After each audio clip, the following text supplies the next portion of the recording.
নমস্কাৰ ছাত্ৰ ছাত্ৰীসকল, মই প্ৰাচুৰ্য ছাৰ আৰু সকলোকে স্বাগতম জনাইছোঁ JNV গাইড ইউটিউব চেনেললৈ।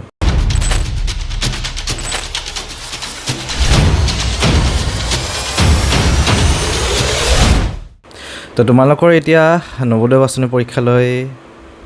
প্ৰায় 8 মাহ আছে, কাৰণ আমাৰ নৱোদয় বাছনি পৰীক্ষা যিটো হয় এণ্ট্ৰেঞ্চটো JNV এণ্ট্ৰেঞ্চটো জানুৱাৰীত হ'ব। তো তোমালোকে এতিয়া এই 8 মাহত কি কৰিলে 100ৰ ভিতৰত 100 পাব পাৰিবা বা 100ৰ ভিতৰত 100 নম্বৰ তোমালোকে বুটলিব পাৰিবা, ঠিক আছে। চ' আজি মই কিছুমান কথা ক'ম তোমালোকক, যে এই ষ্টেপছ ক'ম তোমালোকক, এনেকৈ পঢ়া, এই ছিষ্টেমটো তোমালোকে ফ'ল' কৰা, এই ধৰণৰ তোমালোকে যোৱা। এনেকুৱা নহয় যে মই কোৱা মতেই তোমালোকে কৰিব লাগিব, তোমাৰ নিজৰ ওপৰত কথা হয় বহুতখিনি। কিছুমানে কম সময় পঢ়িও বহুত ভাল পাৰে বা কিছুমানে বহুত পঢ়িও বেছিকৈ নোৱাৰে। চ' বহুতখিনি কথা থাকে। আমি ভিডিঅ'টো আৰম্ভ কৰোঁ। তো তোমালোকৰ যদি নতুনকৈ আহিছে চেনেলটো ছাবস্ক্ৰাইব কৰি দিবা। আৰু তোমালোকে চাগে গম পাইছাই আমি JNV বা নৱোদয়ৰ কাৰণে বহুতখিনি ভিডিঅ' বনাই আছোঁ, বহুতখিনি ভিডিঅ' দিছোঁ মই ইউটিউব চেনেলটো। এটা কোচিং চেণ্টাৰো আছে, অনলাইন আমি পঢ়োৱা যায়। 2024ত আমাৰ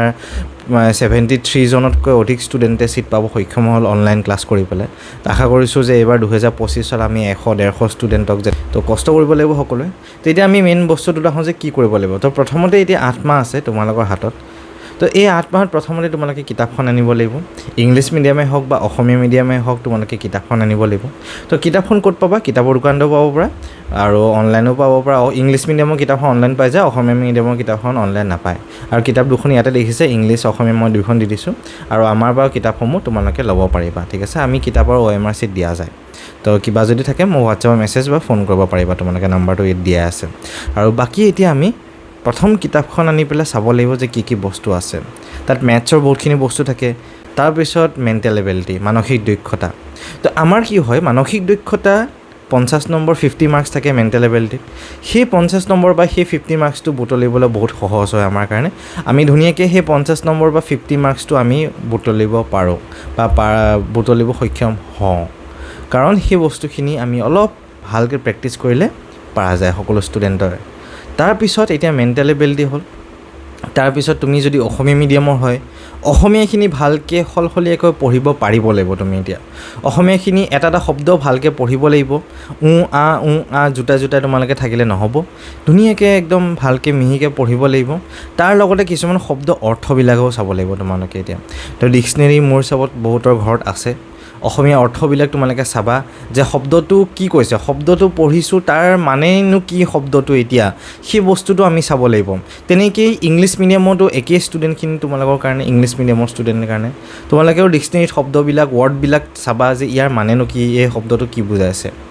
আৰু এতিয়া কি হয়, বিপৰীত শব্দ, সমাৰ্থক শব্দ, সেই বস্তুখিনিও সোধা যায় তোমালোকক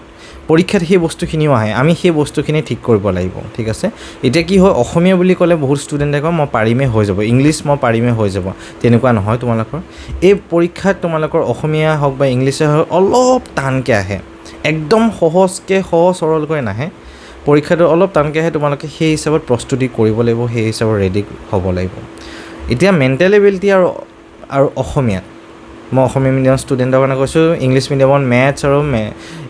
মেণ্টেল এবিলিটি আৰু ইংলিছ, এই দুটা বস্তুত আমাৰ 75 নম্বৰ আহে। আমি এই দুটা বস্তুত আমি যদি ফুল নম্বৰ আনিব পাৰিছোঁ, 75ৰ ভিতৰত যদি 75 আহিছে, তেতিয়াহ'লে আমাৰ 100ৰ ভিতৰত আৰু বাকী 25 নম্বৰ থাকে, বাকী 25 নম্বৰ। এতিয়া মেণ্টেল এবিলিটিৰ মই বহুতখিনি ভিডিঅ' দি আছে, তোমালোকে চাবা। আৰু যিসকলে আমাৰ লগত ক্লাছ কৰিছা তোমালোকক বস্তুখিনি দি থকা গৈছে, আৰু পিছলৈকে আমি শিকাই থাকিম বস্তুখিনি। তো মেণ্টেল এবিলিটি তোমালোকে নিজেও কিতাপত যিখিনি আছে সেইখিনি চাই ক্লিয়াৰ কৰিবা। এবাৰ দুবাৰ তোমালোকে চাই গোটেই শেষ কৰি পেলাবা, ঠিক আছে। গোটেই শেষ কৰি দিবা তোমালোকে। তাৰপিছত তোমালোকে আকৌ চাবা, তেনেকৈ 10 বাৰ 20 বাৰকৈ গোটেই কিতাপখন মানসিক দক্ষতা মেণ্টেল এবিলিটি বস্তুবিলাক চাবা। তাৰপিছত তোমালোকে অসমীয়াখিনি মই আকৌ এবাৰ কৈছোঁ, আকৌ তোমালোকে সলসলীয়াকৈ পঢ়া, কিতাপত থকাখিনিও বস্তু পঢ়া। তাৰ লগত তোমালোকে স্কুলৰ কিতাপৰ অসমীয়াখিনি সলসলীয়াকৈ পঢ়া, বাতৰি কাকত আনি পঢ়া, সাধু কিতাপ আনি পেলাই পঢ়া, ক্লাছ 6 7 দাদা বাইদেউসকলৰ কিতাপসমূহ আনি পেলাই তোমালোকৰ অসমীয়া ছ'চিয়েল ছায়েন্স সেই কিতাপখিনি আনা। তাত কি হ'ব, মই কিয় কৈছোঁ ক্লাছ 6 7 ছ'চিয়েল ছায়েন্সৰ বা অসমীয়া কিতাপখিনি আনিব কৈছোঁ, কাৰণটো হ'ল যে তোমালোকে তাত যিখিনি শব্দ থাকিব সেই শব্দখিনি তোমালোকে এতিয়া পোৱা নাই, 2-3 বছৰ পিছত পাবা খালি এতিয়াই যদি শব্দসমূহ শিকি যোৱা তেতিয়া এই পৰীক্ষাটো তোমালোকৰ অসমীয়া ভাগখিনি 25ৰ ভিতৰত 25 আনিবলৈ সহজ হ'ব শব্দখিনি কি কৈছে সেইটো বুজিব চেষ্টা কৰা লাইনটো পঢ়িলে নহয় শব্দটো গোটেই লাইনটো পঢ়ি লাইনটো কি কৈছে সেই বস্তুটো আমি জানিব লাগিব সেই বস্তুটো আমি চেষ্টা কৰিব লাগিব সেই বস্তুটো আমি শিকিব লাগিব তোমাৰ ঠিক আছে তো এই বস্তুখিনি তোমালোকে কৰা তাৰপিছত মই যদি এতিয়া কওঁ মেথছত সবচে ভয়ানক বস্তুটো আমাৰ ডেঞ্জাৰাছ বস্তুটো সকলোৱে ভয় কৰে মেথছ বা অংক পাটিগণিত তোমালোকৰ যিখিনি আছে চ' নৱোদয়ত যিখিনি পাটিগণিত বা মেথছ আছে সেই বস্তুখিনি তোমালোকৰ ক্লাছ 4ৰ পৰা 5ৰ পৰা আহে 6ৰ পৰা আহে 7ৰ পৰা আহে এই তিনিটা ক্লাছৰ পৰা তোমালোকক মিলাই দিয়ে 5, 6, 7 তিনিটা ক্লাছৰ পৰা মিলাই পেলাই দিছে চ' তোমালোকৰ এতিয়া বহু ষ্টুডেণ্টে টান পাব মেথছখিনি বা পাটিগণিতখিনি তো তোমালোকে কি কৰিম ছাৰ কি কৰিম মই নোৱাৰিছোঁ নহ'ব নোৱাৰিলে নহ'ব আমি চেষ্টা কৰিব লাগিব আমি যুদ্ধখনত জয় হোৱাৰ আগত আমি যুদ্ধখন যুঁজিব লাগিব এতিয়া যুদ্ধখনত আমি নুযুঁজি যুদ্ধখনত যদি নাযাওঁৱে তেতিয়াহ'লে আমি যদি হাৰ মানি লওঁ মই নহ'ব মই নোৱাৰিমেই তেতিয়াহ'লে তোমালোকেতো হাৰিবা বহুত ষ্টুডেণ্টে কি হয় প্ৰশ্নটো দেখিয়ে মেথছৰ বস্তুবিলাক দেখিয়ে নোৱাৰিম বুলি ভাবি লয় সেইটো নকৰিবা এতিয়া লাচিত বৰফুকনৰ যদি মই উদাহৰণটো দিব যাওঁ আমাৰ বেটছসমূহৰ নামো লাচিত বেটছ বুলি দিয়া যায় কাৰণ লাচিত বৰফুকনৰ উদাহৰণটোত আমি চলিলে যদি চাওঁ আমি বস্তুটো লাচিত বৰফুকনে মোগলক হৰাইছিলে মোগল ইমান ডাঙৰ সৈন্য এটা লৈ আহিছিলে আৰু আমাৰ আহোমৰ সৈন্য নাছিলে তাৰ তুলনাত মোগলসকলক হৰাই দিছিলে লাচিত বৰফুকনে তো তেখেতৰ সৈন্যই গোটেই মোগলৰ ইমান ডাঙৰ সৈন্যটোত হৰাইছিলে কাৰণ তেখেতৰ মনোবল বহুত বেছি আছিলে যে মই যুঁজি হৰাইহে এৰিম তেখেতসকলক আমি যুদ্ধখন আমি এতিয়া নৱোদয় পৰীক্ষাৰ প্ৰস্তুতি বস্তুবিলাক আমি একদম এটা বস্তু ভালকৈ চাব লাগিব যেনেকৈ লাচিত বৰফুকন তেখেতে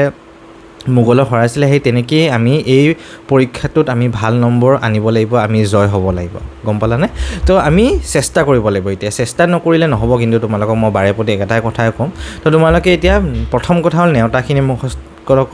1 পৰা 20লৈকে নেওতা ঠিক কৰা তাৰপিছত প্লাছ মাইনাছ ডিভাইড ইনটু যোগ বিয়োগ হৰণ পূৰণ সেই বস্তুখিনি তোমালোকে ঠিক কৰা অ'কে তাৰপিছত তোমালোকে মেথছৰ যিখিনি ফ্ৰেকশ্যন ইংলিছত ক'ব গ'লে অসমীয়া ভগ্নাংশ দশমিক ভগ্নাংশ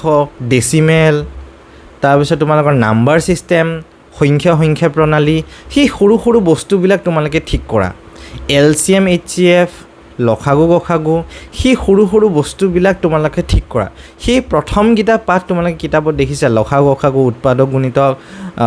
তাৰপিছত তোমালোকৰ ভগ্নাংশ দশমিক ভগ্নাংশ ফ্ৰেকশ্যন ডেচিমেল নাম্বাৰ ছিষ্টেম তাৰপিছত ফেক্টৰ্ছ সেই বস্তুবিলাক তোমালোকে ঠিক কৰা সেই পাঠসমূহ যদি তোমালোকে পাৰিছা সেই পাঠসমূহ যদি প্ৰেক্টিছ কৰিছা যদি পাৰিছা তেতিয়াহ'লে পিছৰ পাঠসমূহ তোমালোকৰ সহজ হৈ যাবগৈ পিছৰ পাঠসমূহ অলপ টান আছে তোমালোকৰ সৰলীকৰণ তাৰপিছত পৰিমিতি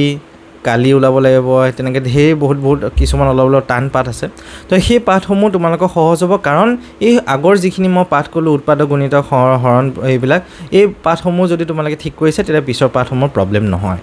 তো সেইকাৰণে তোমালোকে নিজক এটা টাইম টেবুল বনোৱা যে মই এই সময়ৰ পৰা এই সময়লৈ মেথছ কৰিম এই সময়ৰ পৰা এই সময়লৈ মই মেণ্টেল এবিলিটি এই সময়ৰ পৰা এই সময় অসমীয়া কৰিম তোমালোকে টাইম টেবুলটো লাগিবই কিন্তু তোমালোকে যধে মধে যেতিয়া তেতিয়া পঢ়িলে নহ'ব তোমালোকে কিন্তু তোমালোকে এতিয়া স্কুলৰখিনিও অলপ চাব লাগিব নৱোদয়ৰ কাৰণে প্ৰস্তুতি কৰিব লাগিব ঠিক আছে তো এতিয়া মেথছত মই সেইটোৱে তোমালোকক ক'লোঁ আৰু বাকী প্ৰেক্টিছ তাৰ বাহিৰে বেলেগ একো নাই তোমালোকৰ মেথছত মুখস্থ মাৰিম পেলাই যদি পৰীক্ষা দিম বুলি ভাবিছা মুখস্থ কৰি পেলাই যদি পৰীক্ষাৰ বহিম বুলি ভাবিছা তোমালোকৰ নহ'ব একেবাৰে নোৱাৰিবা একেবাৰে নহ'ব এই পৰীক্ষাটো নৱোদয় পৰীক্ষাটো মুখস্থ কৰা ছিষ্টেম নহয় মুখস্থ মৰা বস্তু নহয় তোমালোকৰ তো সেইকাৰণে তোমালোকক মই অনুৰোধ কৰিছোঁ বস্তুখিনি প্ৰেক্টিছ কৰা প্ৰথমতে বুজিব চেষ্টা কৰি পেলাই তোমালোকে বুজি প্ৰেক্টিছ কৰা এতিয়া তোমালোকে আমাৰ টেষ্টসমূহ যিসকল ক্লাছ লৈ আছে আমাৰ ষ্টুডেণ্টে আমাৰ টেষ্টসমূহ তোমালোকে দেখিছে আমি কেতিয়াও কিতাপৰ প্ৰশ্ন নিদিওঁ তোমালোকক আমি যিখিনি প্ৰশ্ন দিওঁ আমি নিজে বনাই বেলেগ সংখ্যা বহাই প্ৰশ্নবিলাক দিওঁ তো পৰীক্ষা তেনেকুৱা টাইপত কুৱেশ্যন আহিব তোমালোকৰ কিতাপত যিটো লিখা আছে সেইটো নাহে গম পাইছা কিতাপ পৰীক্ষাত বেলেগ ধৰণৰ প্ৰশ্নসমূহ আহিব তোমালোকে সেই প্ৰথমতে বুজিব লাগিব বুজি পেলাই নিজে চিন্তা কৰি বস্তুটো কৰিব লাগিব তো সেইকাৰণে প্ৰেক্টিছটো বহুত বেছি দৰকাৰী হৈ যায় তোমালোকৰ মেথছত টান লাগিব পাৰে 1 মাহ 2 মাহ 3 মাহ 4 মাহ টান পাবা মেথছ লাহে লাহে কৰোঁতে প্ৰেক্টিছ কৰোঁতে সহজ লাগি যাব তোমালোকৰ চেষ্টা কৰিব লাগিব গম পালা চেষ্টা কৰিলেহে তোমালোকৰ হ'ব আৰু তাৰপিছত তোমালোকৰ এতিয়া মেইন বস্তু হ'ল OMR চিট OMR চিটখন প্ৰেক্টিছ কৰিব লাগিব আমি জুলাই মাহৰ পৰা তোমালোকৰ OMR চিটখন দেখাম আমি শিকাম তোমালোকৰ OMR চিটখন এতিয়া 100 পাবলৈ তোমালোকে OMR চিটখনো ভালকৈ পূৰাব লাগিব এতিয়া মেথছ অসমীয়া মানসিক দক্ষতা তিনিটা বস্তু maths mental ability English medium Assamese medium দুটা কাৰণে তোমালোকে ঠিক কৰিলা যেনিবা ফুল মাৰ্কছ আহিলে তোমালোকৰ প্ৰশ্ন কাকতখনত হ'লে OMR চিটত যদি ভুলকৈ বহাই দিছা OMR চিটত যদি ভালকৈ বহোৱা নাই তেতিয়া কি হ'ব তোমালোকৰ তেতিয়াহ'লে তোমালোকৰতো নম্বৰ নাহিব তেতিয়াহ'লে বস্তুখিনিতো তোমালোকৰ মাৰ্কছ নাপাবা OMR চিটখন বহুত বেছি গুৰুত্বপূৰ্ণ বস্তু এতিয়া সেইফালে তোমালোকে কিতাপৰ বস্তুখিনি মেণ্টেল এবিলিটি মেথছ অসমীয়া ঠিক কৰাৰ লগতে OMR চিটটো প্ৰেক্টিছ কৰিব লাগিব আমি তোমালোকক জুলাই মাহত শিকাম মই ইউটিউবতো দি আছে বহুতকেইটা ভিডিঅ' OMR চিটৰ ওপৰত আৰু আমি কিতাপৰ OMR চিট তোমালোকে অৰ্ডাৰো কৰিব পাৰা মোৰ পৰা তো গোটেই নাম্বাৰ ইয়াতো দি আছে তোমালোকে চাব পাৰা তাৰপিছত তোমালোকে এতিয়া OMR চিট যিটো বস্তু আছে এটা গোল প্ৰেক্টিছ কৰিব লাগিব এটাও গোল যদি ভুল কৰি দিছে তোমালোকৰ এটা নম্বৰ কাটা গ'লগৈ তেনেকৈ তোমালোকে প্ৰেক্টিছ কৰিব লাগিব সেই বস্তুখিনি সঘনাই তোমালোকে 30টা 40টা মান OMR চিট প্ৰেক্টিছ কৰিলেহে তোমালোকে বস্তুখিনি ঠিক হ'বগৈ তাৰপিছত বেছি টেনশ্যন নল'বা বেছি চিন্তা নকৰিবা ধুনীয়াকৈ তোমালোকে প্ৰেক্টিছ কৰা ধুনীয়াকৈ বস্তুখিনি পঢ়া এনজয় কৰি পেলাই পঢ়া গম পালানে এনজয় কৰি পঢ়া পঢ়াটো মানে বহুত টান বহুত কিবা বহুত সাংঘাতিক এটা বস্তু তেনেকুৱা বনাই নল'বা বস্তুখিনি এনজয় কৰি ভালকৈ ফূৰ্তিত কৰি পেলাই পঢ়া তোমালোকে গম পাইছানে ষ্টুডেণ্টছ তো আমি বস্তুখিনি এনজয় কৰি নপঢ়িলে আমাৰ